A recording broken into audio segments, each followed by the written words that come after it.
हिंदी 2013 महात्मा गांधी ने दांडी यात्रा क्यों की थी?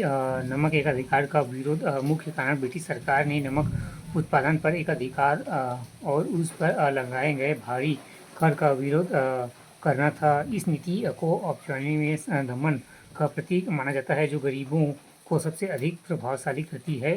नमक कानून तोड़ने के लिए समुद्र के पानी से अवैध रूप से नमक बनाकर गांधी ने दमनकारी ब्रिटिश नमक कानून को खुले तौर पर तोड़ने और उसका उल्लंघन करने का लक्ष्य रखा।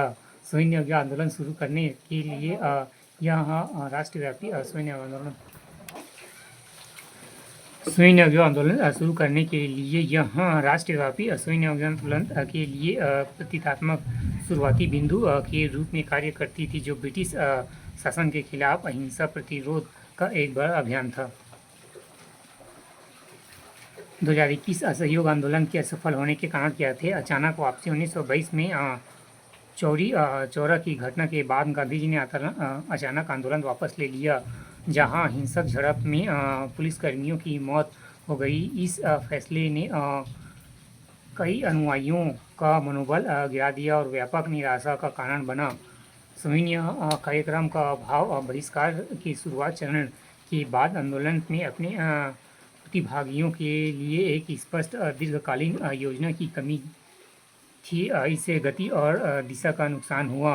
आंतरिक गुट आंदोलन को भीतर से चुनौतियों का सामना करना पड़ा, जिसमें स्वराजवादियों जैसे कि कुछ नेता विधान परिषदों में प्रवेश करके रणनीति में बदलाव की वकालत कर रहे थे, जो असहयोग के मूल सिद्धांत के खिलाफ था। 2016 नेहरू रिपोर्ट भारतीय राजनीतिक इतिहास में राष्ट्रवादियों का सांप्रदायिक दस्तावेज स्पष्ट कीजिए। पहला व्यापक भारतीय मसौदा नेहरू रिपोर्ट 1928 को भारतीय राष्ट्रवादियों की एक अप्रामाणिक अभिव्यक्ति माना जाता है, क्योंकि यह पूरी तरह से भारतीयों द्वारा तैयार किया गया पहला व्यापक संवैधानिक ढांचा था। ब्रिटिश चुनौतियों का जवाब यह ब्रिटिशियों की उस चुनौतियों का सीधा जवाब था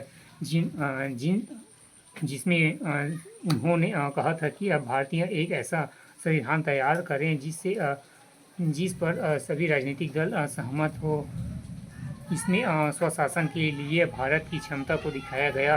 प्रमुख प्रस्ताव रिपोर्ट में प्रमुख राष्ट्रवादी मांगों की प्रस्ताव किया, जिसमें कि डोमिनियन स्टेट एवं सार्वभौमिक वयस्क मताधिकार, मौलिक अधिकारों की सूची, एक सूची एवं पृथक निर्वाचन मंडलों का उन्मूलन शामिल था, जिनका उपयोग अंग्रेजों द्वारा भारतीयों को विभाजन करने के लिए किया गया था। 2020 बारदोली सत्याग्रह पर एक टिप्पणी लिखी। किसान प्रतिरोध 1928 का बारदोली सत्याग्रह गुजरात में सरदार वल्लभ भाई पटेल के नेतृत्व में एक प्रमुख किसान आंदोलन था, जो भूमि राजस्व करों में 22% मान्यपूर्ण वृद्धि के खिलाफ था। अहिंसक तरीके से पटेल के नेतृत्व में किसानों ने बढ़े हुए कर का भुगतान करने से इनकार कर दिया और एकजुट अहिंसा कर नहीं भुगतान अभियान का आयोजन किया। सफल परिणाम सरकारी दमन के बावजूद लगातार प्रतिरोध ने ब्रिटिश सरकार को एक सीमित नीति करने के लिए मजबूर कर दिया, जिसमें एक वृद्धि को अनुचित पाया और करों को कम किया गया और जब्त की गई भूमि वापस कर दी गई। इस फसल ने पटेल के नेतृत्व को मजबूत किया और उन्होंने सरदार की उपाधि दिलाई।